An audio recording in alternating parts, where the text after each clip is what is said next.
As the spaceport bus trundled unhurriedly over the mile or more of open field that separated the terminal buildings from the embarkation hoist, Mrs. Feltham stared intently forward across the receding row of shoulders in front of her.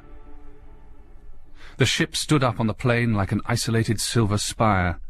Near its bow she could see the intense blue light which proclaimed it all but ready to take off. Among and around the great tail fins, dwarf vehicles and little dots of men moved in a fuss of final preparations. Mrs. Feltham glared at the scene, at this moment loathing it and all the inventions of men with a hard, hopeless hatred. Presently she withdrew her gaze from the distance and focused it on the back of her son-in-law's head, a yard in front of her. She hated him, too. She turned, darting a swift glance at the face of her daughter in the seat beside her. Alice looked pale.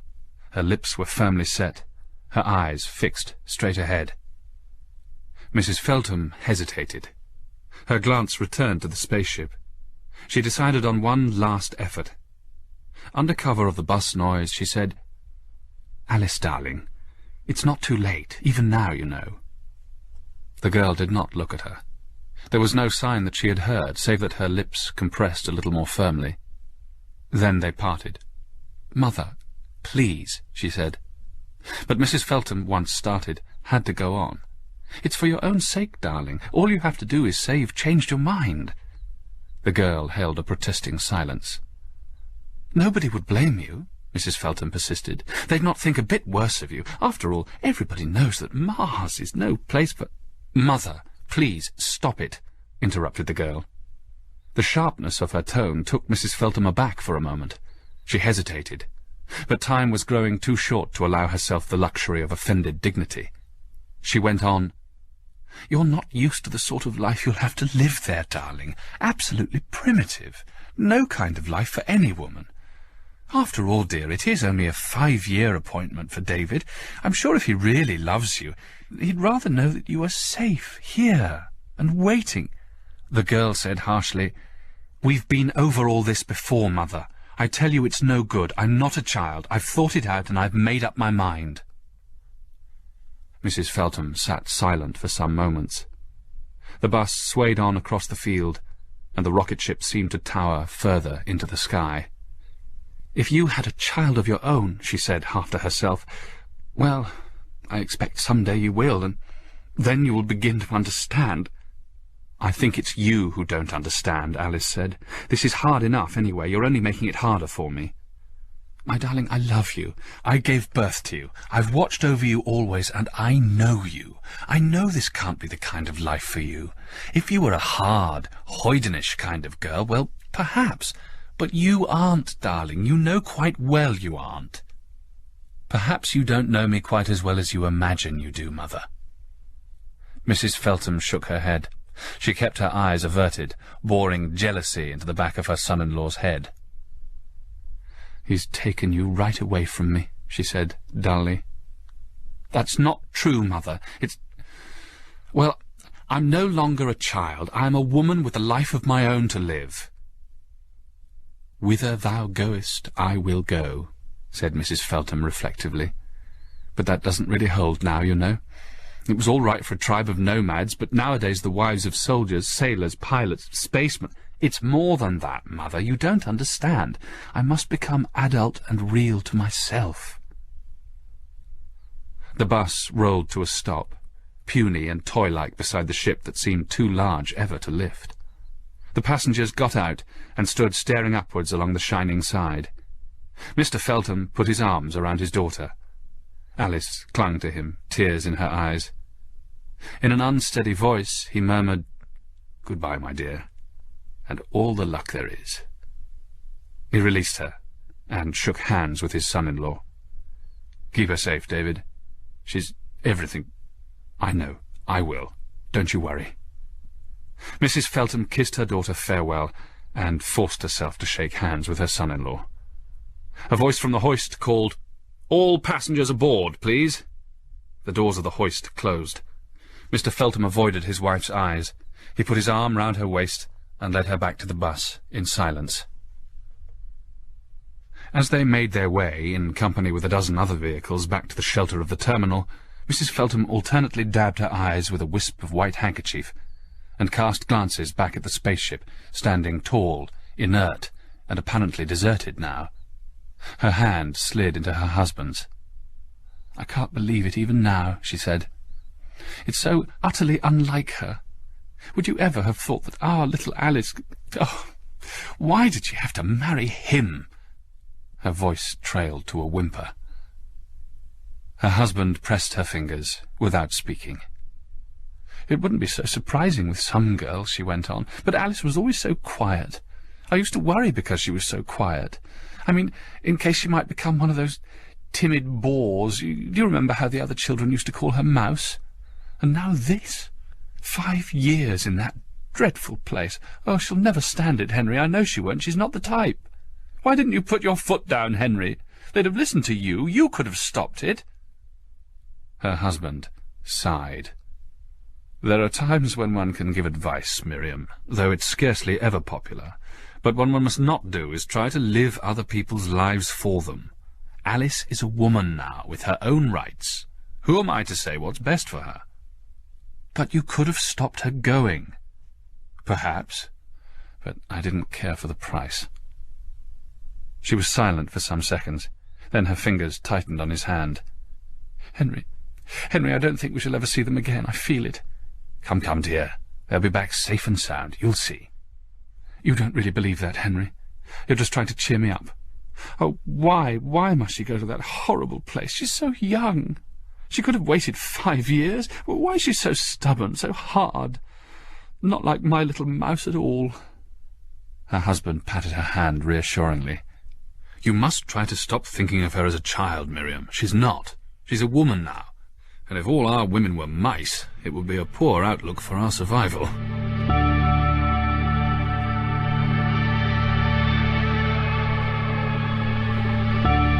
The navigating officer of the SR Falcon approached his captain. "The deviation, sir?" Captain Winters took the piece of paper held out to him. 1.365 degrees, he read out. Not bad. Not at all bad, considering. Southeast sector again. Why are nearly all deviations in the southeast sector, I wonder, Mr. Carter? Maybe they'll find out when we've been at the game a bit longer, sir. Right now it's just one of those things. Odd, all the same. Well, we'd better correct it before it gets any bigger. The captain loosened the expanding book rack in front of him and pulled out a set of tables. He consulted them and scribbled down the result. "Check, Mr. Carter." The navigator compared the figures with the table and approved. "Good.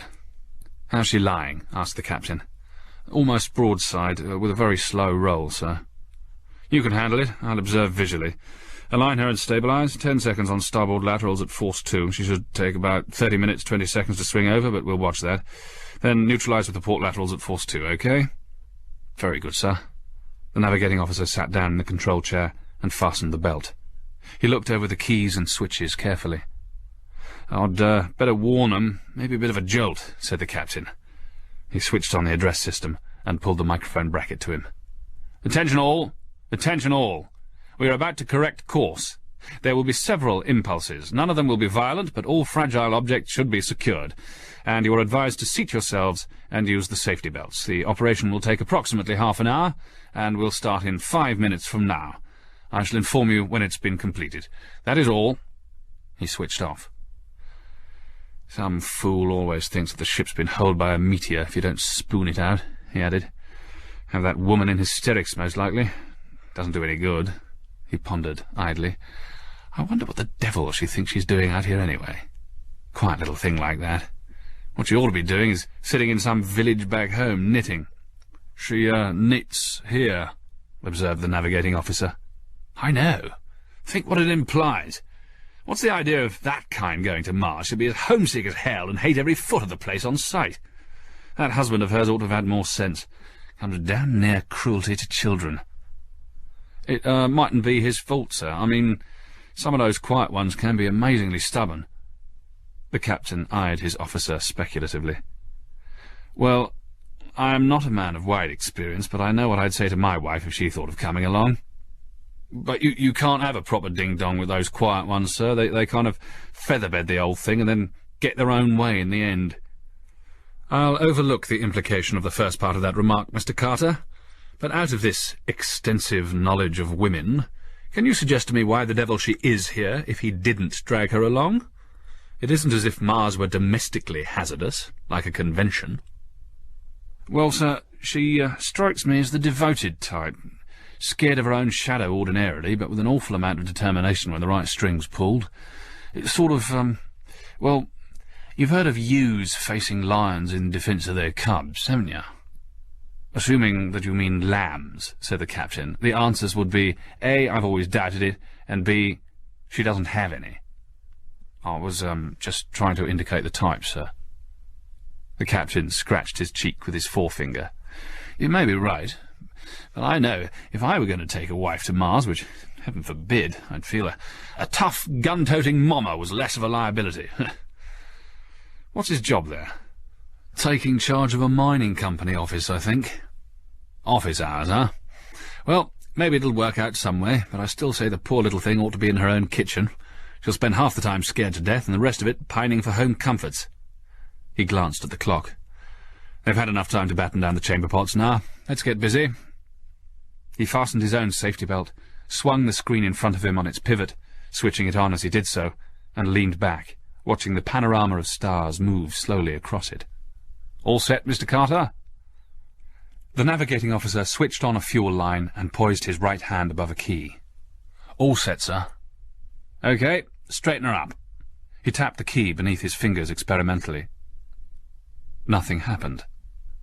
A slight double furrow appeared between his brows. He tapped again. Still there was no response. "Get on with it, man," said the captain irritably. The navigating officer decided to try twisting her the other way. He tapped one of the keys under his left hand. This time there was response without delay.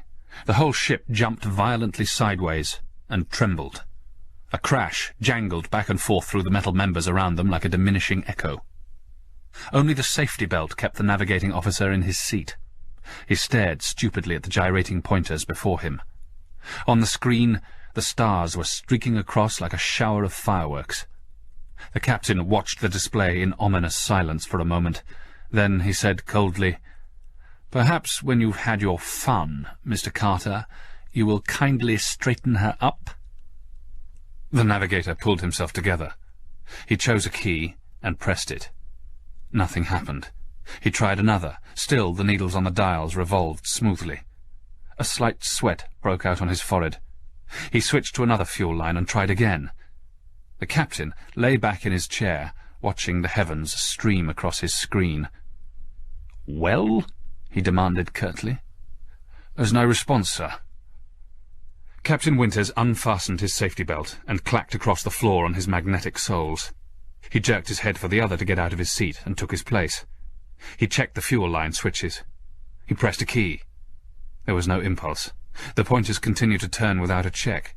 He tried other keys, fruitlessly. He looked up and met the navigator's eyes.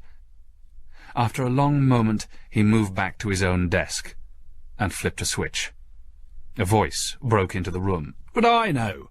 All I know is that the old can's just bowling along head over elbow, and that ain't no kind of way to run a bloody spaceship. If you ask me—" "Jevons," snapped the captain. The voice broke off abruptly. "Yes, sir," it said in a different tone. "The laterals aren't firing." No, sir," the voice agreed. "Wake up, man! I mean, they won't fire. They packed up." "What?" "All of them, sir. The only ones that have responded are the port laterals, and they shouldn't have kicked the way they did.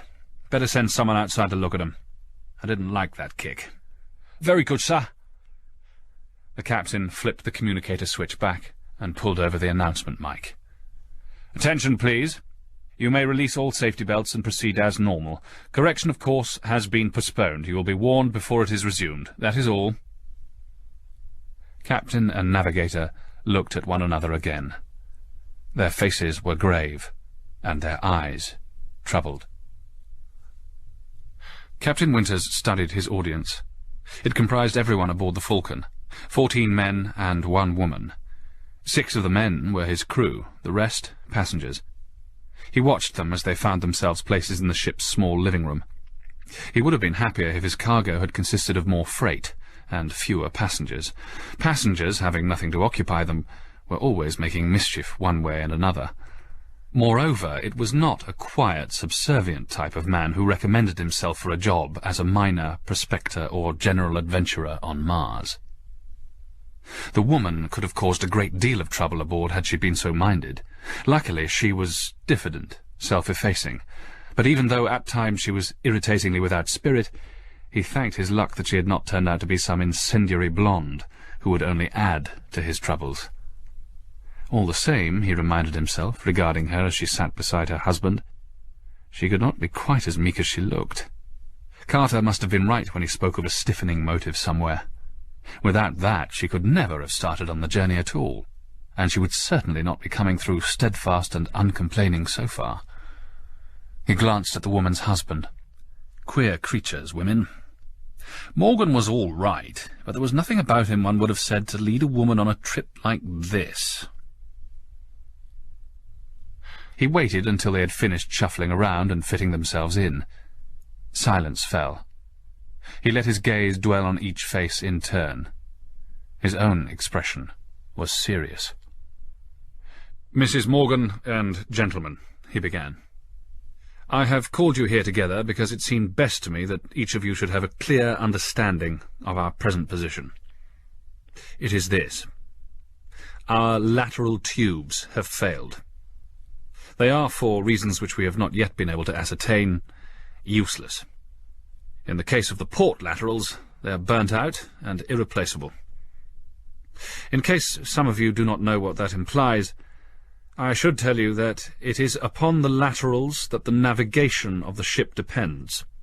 The main drive tubes give us the initial impetus for takeoff. After that, they're shut off, leaving us in freefall. Any deviations from the course plotted are corrected by suitable bursts from the laterals. But it is not only for steering that we use them. In landing, which is an infinitely more complex job than takeoff, they are essential. We brake by reversing the ship and using the main drive to check our speed, but I think you can scarcely fail to realize that it is an operation of the greatest delicacy to keep the huge mass of such a ship as this perfectly balanced upon the thrust of her drive as she descends. It is the laterals which make such balance possible. Without them, it cannot be done." A dead silence held the room for some seconds. Then a voice asked, drawling, "What you're saying, Captain, is the way things are, we can neither steer nor land. Is that it?" Captain Winters looked at the speaker. He was a big man. Without exerting himself, and apparently without intention, he seemed to possess a natural domination over the rest. "That is exactly what I mean," he replied. A tenseness came over the room. There was the sound of a quickly drawn breath here and there. The man with the slow voice nodded fatalistically. Someone else asked, "Does that mean that we might crash on Mars?" "No," said the captain. "If we go on travelling as we are now, slightly off course, we shall miss Mars altogether." "And so go on out to play tag with the asteroids," another voice suggested. "That is what would happen if we did nothing about it. But there is a way we can stop that, if we can manage it." The captain paused, aware that he had their absorbed attention. He continued, "You must all be well aware from the peculiar behaviour of space as seen from our ports that we are now tumbling along all as head over heels. This is due to the explosion of the port laterals. It is a highly unorthodox method of travelling, but it does mean that by an impulse from our main tubes given at exactly the critical moment, we should be able to alter our course approximately as we require." And how much good is that going to do us if we can't land?" somebody wanted to know. The captain ignored the interruption. He continued, "I've been in touch by radio with both home and Mars, and have reported our state. I have also informed them that I intend to attempt the one possible course open to me. That is, of using the main drive in an attempt to throw the ship into an orbit about Mars. If that is successful, we shall avoid two dangers, that of shooting on towards the outer parts of the system, and of crashing on Mars. I think we have a good chance of bringing it off." When he stopped speaking, he saw alarm in several faces, thoughtful concentration in others. He noticed Mrs. Morgan holding tightly to her husband's hand, her face a little paler than usual. It was the man with the drawl who broke the silence. "You think there is a good chance?" he repeated questioningly. "I do. I also think it is the only chance, but I'm not going to try to fool you by pretending complete confidence. It's too serious for that. And if we do get into this orbit, they will try and keep a radar fix on us, and send help as soon as possible." Said the questioner. "And what do you personally think about that, Captain?" Well, it isn't going to be easy, but we're all in this together, so I'll tell you just what they told me. At the very best, we can't expect them to reach us for some months. The ship will have to come from Earth. The two planets are well past conjunction now. I'm afraid it's going to mean quite a wait." "Can we hold out long enough, Captain?" "According to my calculations, we should be able to hold out for about 17 or 18 weeks. And that will be long enough?" "It'll have to be." He broke the thoughtful pause that followed by continuing in a brisker manner. "This is not going to be comfortable or pleasant, but if we all play our parts and keep strictly to the necessary measures, it can be done. Now, there are 3 essentials. Air to breathe. Well, luckily we shan't have to worry about that. The regeneration plant and stock of spare cylinders and cylinders in cargo will look after that for a long time. Water will be rationed. 2 pints each every 24 hours for everything. Luckily we shall be able to draw water from the fuel tanks, or it would be a great deal less than that. The thing that is going to be our most serious worry is food." He explained his proposals further, with patient clarity. At the end, he added, "And now I expect you have some questions?" A small, wiry man with a weather-beaten face asked, "Is there no hope at all of getting the lateral tubes to work again?" Captain Winters shook his head. "Negligible. The impellant section of a ship is not constructed to be accessible in space. We shall keep on trying, of course, but even if the others could be made to fire, we should still be unable to repair the port laterals." He did his best to answer the few more questions that followed in ways that held a balance between easy confidence and despondency. The prospect was by no means good. Before help could possibly reach them, they were all going to need all the nerve and resolution they had. And out of 16 persons, some must be weaker than others. His gaze rested again on Alice Morgan and her husband beside her. Her presence was certainly a possible source of trouble. When it came to the pinch, the man would have more strain on account of her, and most likely fewer scruples. Since the woman was here, she must share the consequences equally with the rest. There could be no privilege. In a sharp emergency one could afford a heroic gesture, but preferential treatment of any one person in the long ordeal which they must face would create an impossible situation. Make any allowances for her, and you would be called on to make allowances for others on health or other grounds, with heaven knew what complications to follow. A fair chance with the rest was the best he could do for her. Not, he felt, looking at her as she clutched her husband's hand and looked at him from wide eyes in a pale face, not a very good best. He hoped she would not be the first to go under. It would be better for morale if she were not the very first.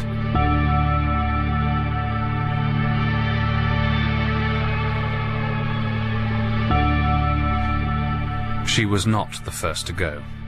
For nearly 3 months, nobody went. The Falcon, by means of skillfully timed bursts on the main tubes, had succeeded in nudging herself into an orbital relationship with Mars.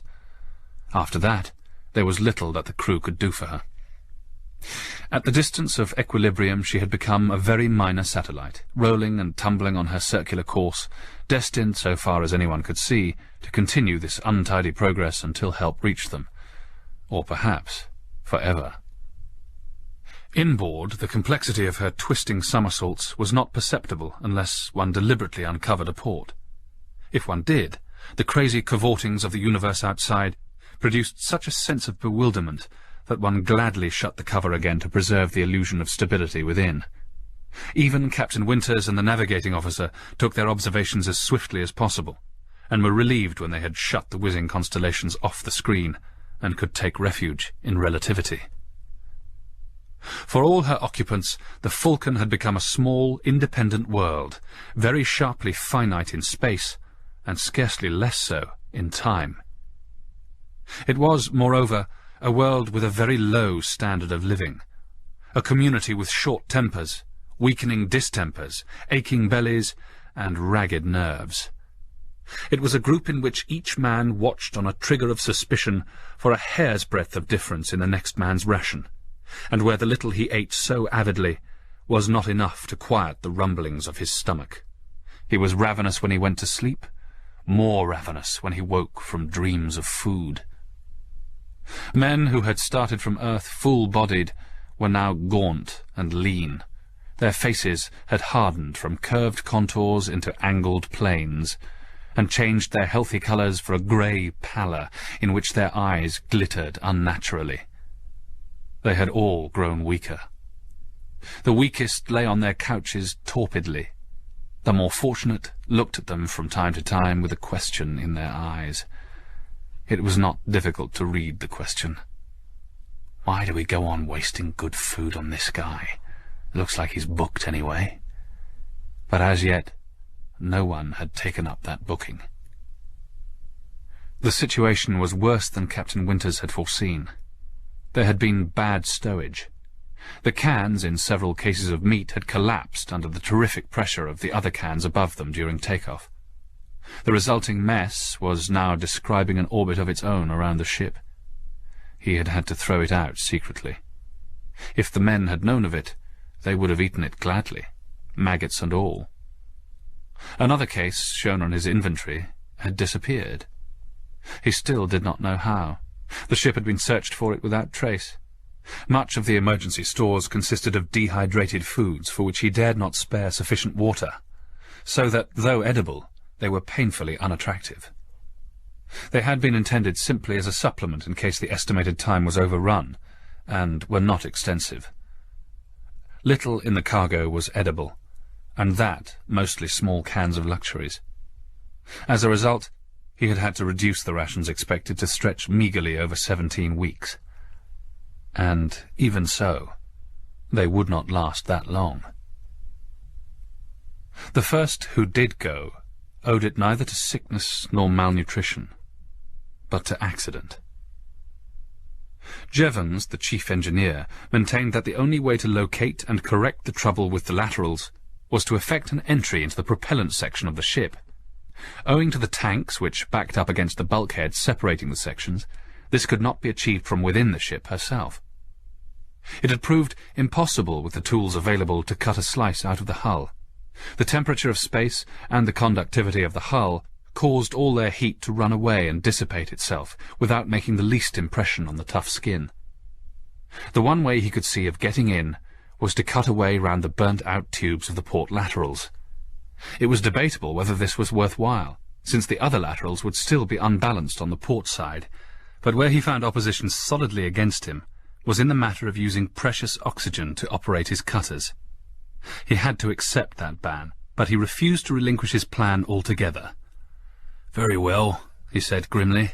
"We're like rats in a trap, but Bowman and I aim to do more than just keep the trap going, and we're going to try, even if we have to cut our way into the damned ship by hand."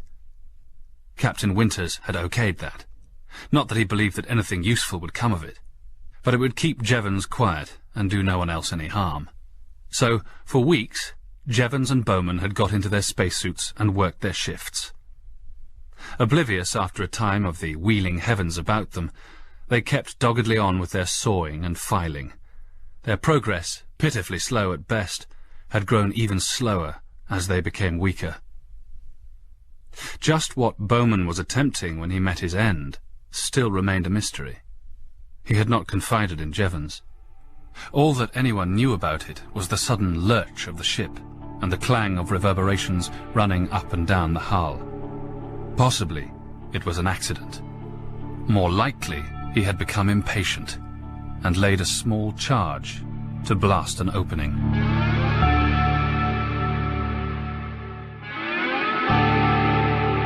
Survival by John Wyndham, Part 2.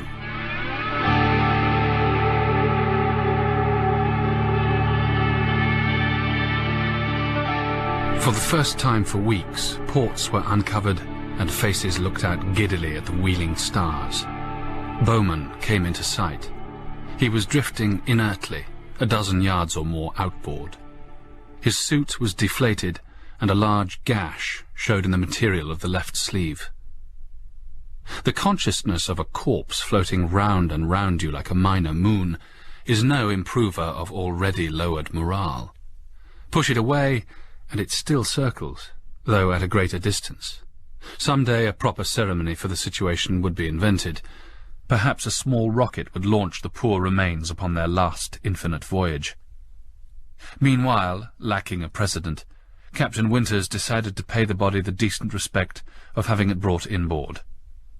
The refrigeration plant had to be kept going to preserve the small remaining stocks of food, but several sections of it were empty. A day and a night by the clock had passed since the provisional interment of Bowman, when a modest knock came on the control-room door. The captain laid blotting paper carefully over his latest entry in the log, and closed the book. "Come in," he said. The door opened just widely enough to admit Alice Morgan. She slipped in and shut it behind her. He was somewhat surprised to see her. She had kept sedulously in the background, putting the few requests she had made through the intermediation of her husband. He noticed the changes in her. She was haggard now, as they all were, and her eyes anxious. She was also nervous. The fingers of her thin hands sought one another and interlocked themselves for confidence. Clearly she was having to push herself to raise whatever was in her mind. He smiled in order to encourage her.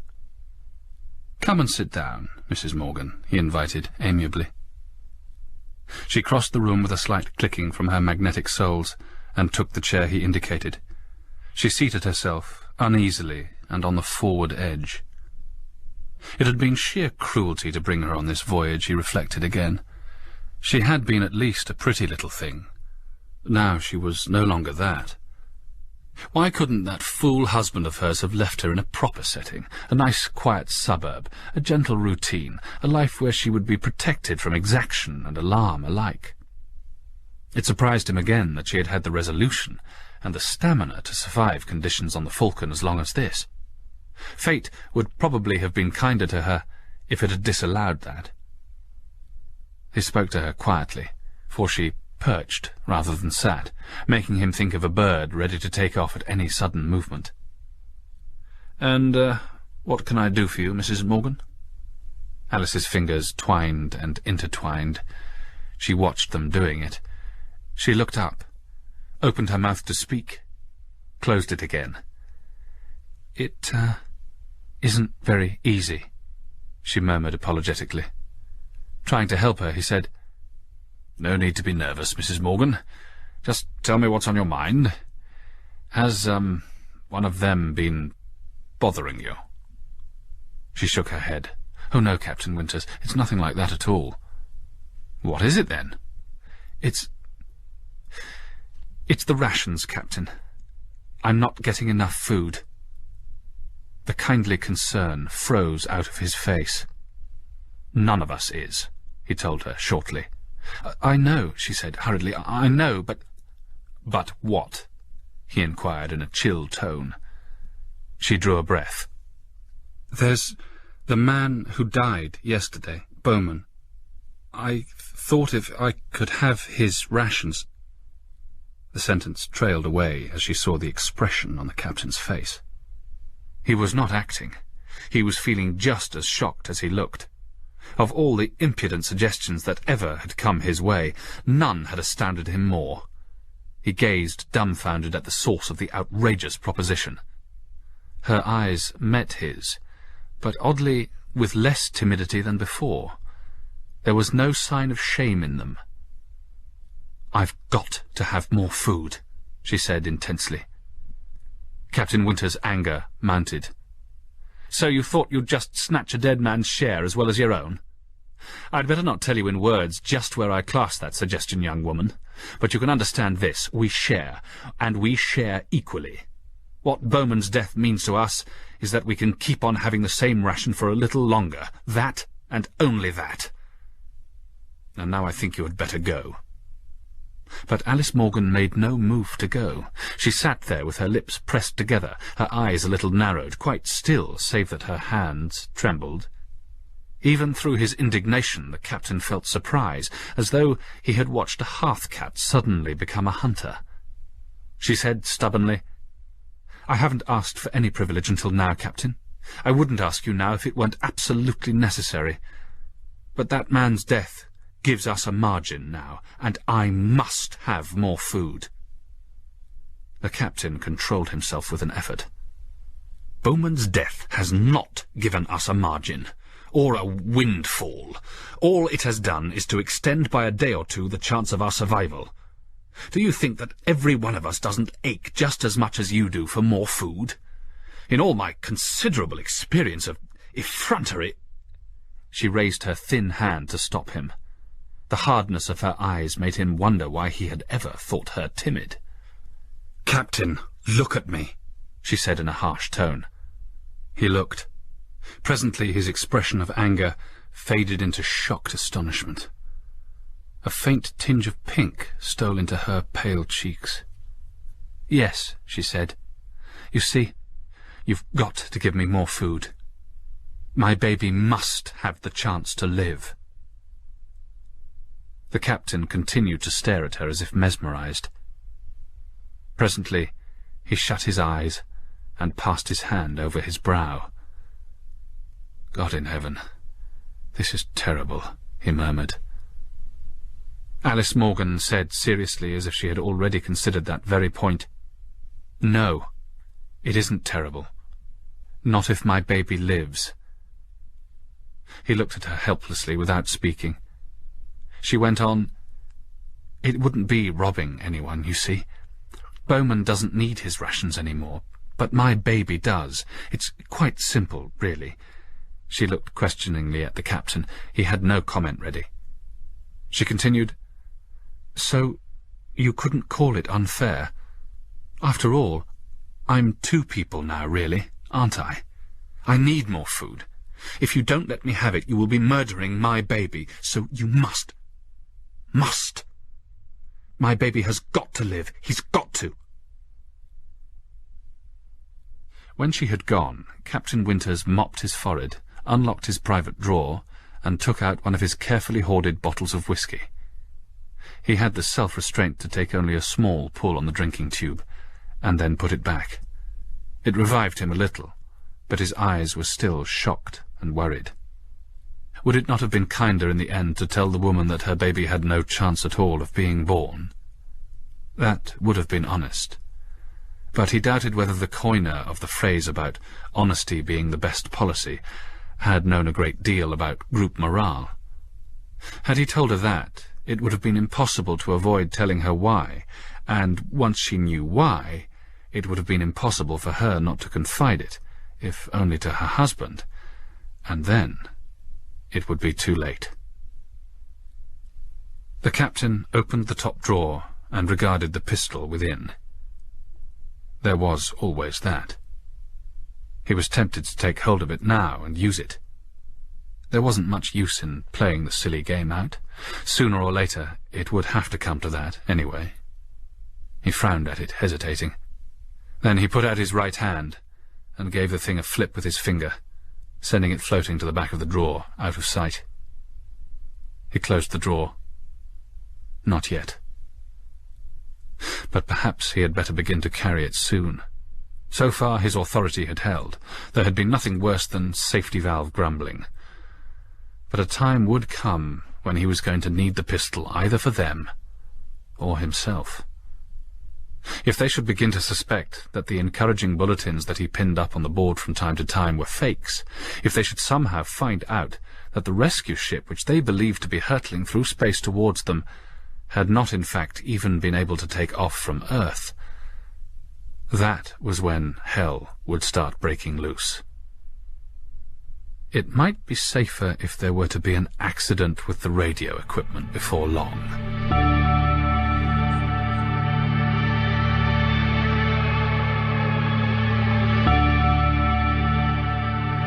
"Taken your time, haven't you?"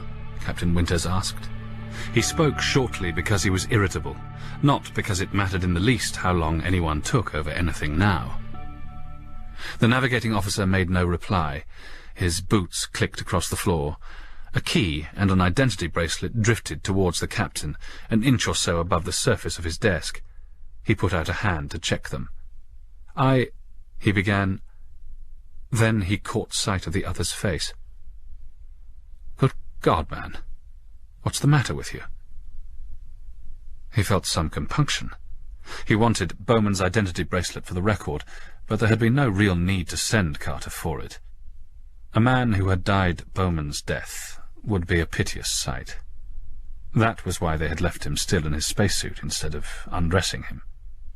All the same, he had thought that Carter was tougher stuff.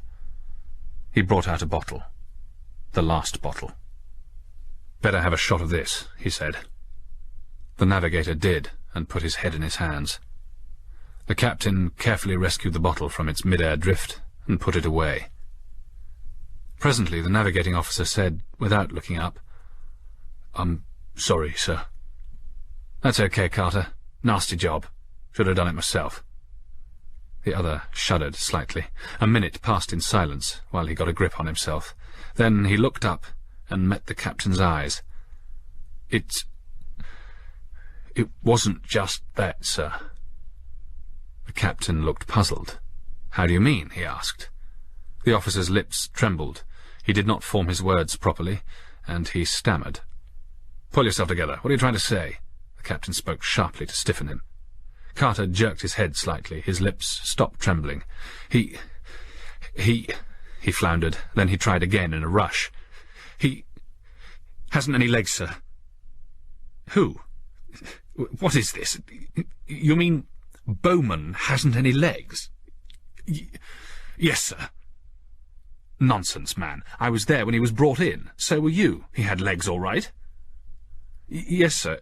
He did have legs then, but he hasn't now." The captain sat very still. For some seconds there was no sound in the control room but the clicking of the chronometer. Then he spoke with difficulty, getting no further than 2 words. "You mean... what else could it be, sir?" "God in heaven," gasped the captain. He sat staring with eyes that had taken on the horror that lay in the other man's. 2 men moved silently, with socks over their magnetic soles. They stopped opposite the door of one of the refrigeration compartments. One of them produced a slender key. He slipped it into the lock, felt delicately with it among the wards for a moment, and then turned it with a click. As the door swung open, a pistol fired twice from within the refrigerator. The man who was pulling the door sagged at the knees and hung in mid-air. The other man was still behind the half-open door.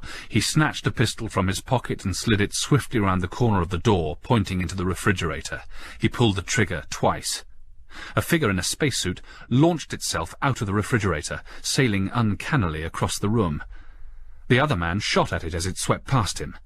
The spacesuited figure collided with the opposite wall, recoiled slightly, and hung there. Before it could turn and use the pistol in its hand, the other man fired again. The figure jerked and floated back against the wall. The man kept his pistol trained, but the spacesuit swayed there, flaccid and inert. The door by which the men had entered opened with a sudden clang. The navigating officer on the threshold did not hesitate. He fired slightly after the other, but he kept on firing. When his pistol was empty, the man in front of him swayed queerly, anchored by his boots. There was no other movement in him. The navigating officer put out a hand and steadied himself by the doorframe. Then, slowly and painfully, he made his way across to the figure in the spacesuit. There were gashes in the suit. He managed to unlock the helmet and pull it away. The captain's face looked somewhat greyer than undernourishment had made it. His eyes opened slowly. He said in a whisper, "Your job now, Carter. Good luck."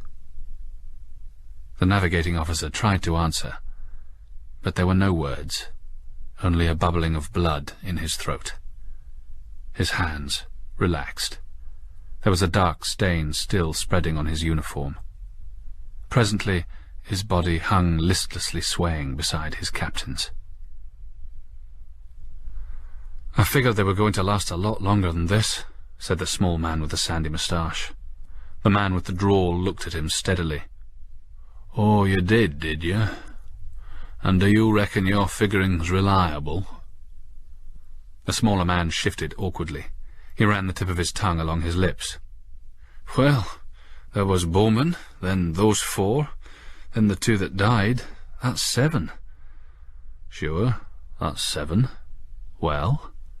inquired the big man softly. He was not as big as he had been, but he still had a large frame. Under his intent regard, the emaciated small man seemed to shrivel a little more. Nothing. Maybe my figuring was kind of hopeful," he said. "Maybe. My advice to you is to quit figuring and keep on hoping, eh?" The small man wilted. Yes, I guess so." The big man looked around the living room, counting heads. "Okay, let's start," he said. A silence fell on the rest. They gazed at him with uneasy fascination. They fidgeted. 1 or 2 nibbled at their fingernails. The big man leaned forward. He put a space helmet inverted on the table. In his customary leisurely fashion, he said, "We shall draw for it. Each of us will take a paper and hold it up, unopened, until I give the word. Unopened. Got that?" They nodded. Every eye was fixed intently upon his face. "Good. Now, one of those pieces of paper in the helmet is marked with a cross.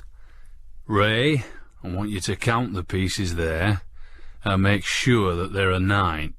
8, said Alice Morgan's voice sharply.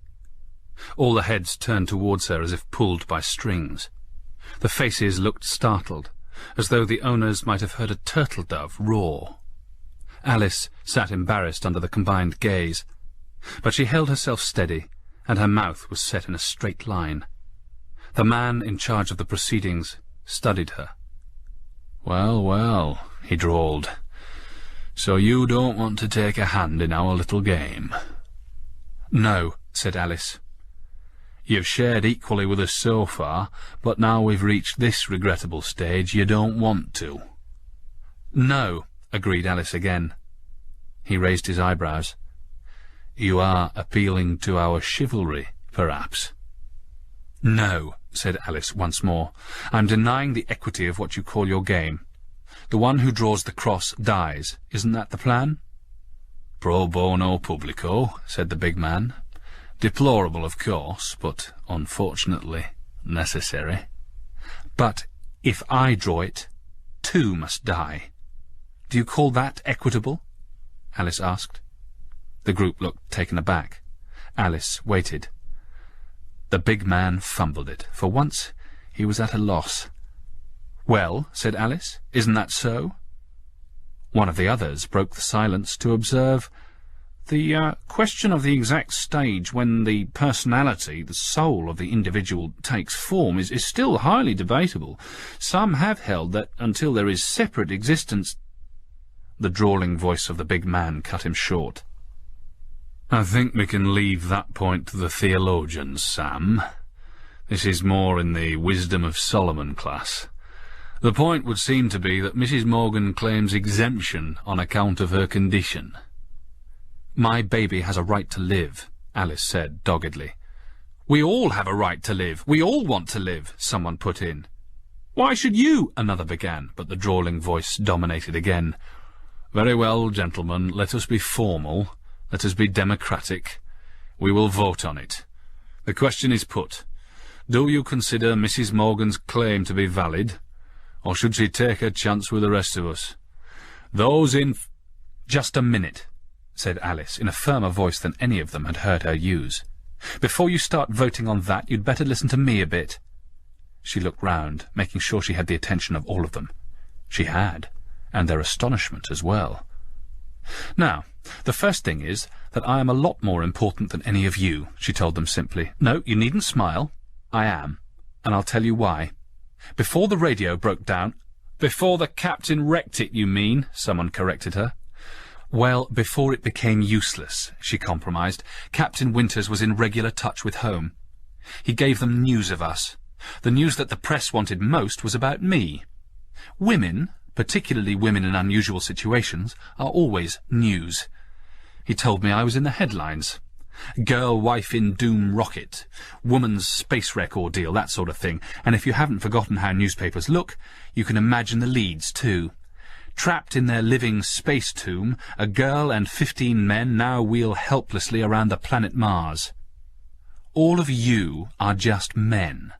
Hulks, like the ship. I am a woman, therefore my position is romantic. So I am young, glamorous, beautiful. Her thin face showed for a moment the trace of a wry smile. I am a heroine. She paused, letting the idea sink in. Then she went on, I was a heroine even before Captain Winters told them that I was pregnant. But after that, I became a phenomenon. There were demands for interviews. I wrote one, and Captain Winters transmitted it for me. There have been interviews with my parents and my friends, anyone who knew me, and now an enormous number of people know a great deal about me. They are intensely interested in me. They are even more interested in my baby, which is likely to be the first baby ever born in a spaceship. Now do you begin to see? You have a fine tale ready. Bowman, my husband, Captain Winters and the rest were heroically struggling to repair the port laterals. There was an explosion. It blew them all away out into space. You may get away with that. But if there is no trace of me and my baby, or of our bodies, then what are you going to say? How will you explain that? She looked round the faces again. Well, what are you going to say? That I too was outside repairing the port laterals? That I committed suicide by shooting myself out to space with a rocket? Just think it over. The whole world's press is wanting to know about me, with all the details. It'll have to be a mighty good story to stand up to that. And if it doesn't stand up, well, the rescue won't have done you much good. You'll not have a chance in hell. You'll hang or you'll fry, every one of you, unless it happens they lynch you first. There was silence in the room as she finished speaking. Most of the faces showed the astonishment of men ferociously attacked by a Pekingese, and at a loss for suitable comment. The big man sat sunk in reflection for a minute or more. Then he looked up, rubbing the stubble on his sharp-boned chin thoughtfully. He glanced round the others, and then let his eyes rest on Alice.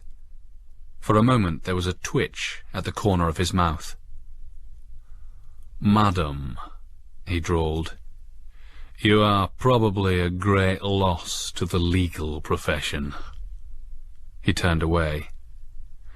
"We shall have to reconsider this matter before our next meeting. But for the present, Ray, 8 pieces of paper, as the lady said."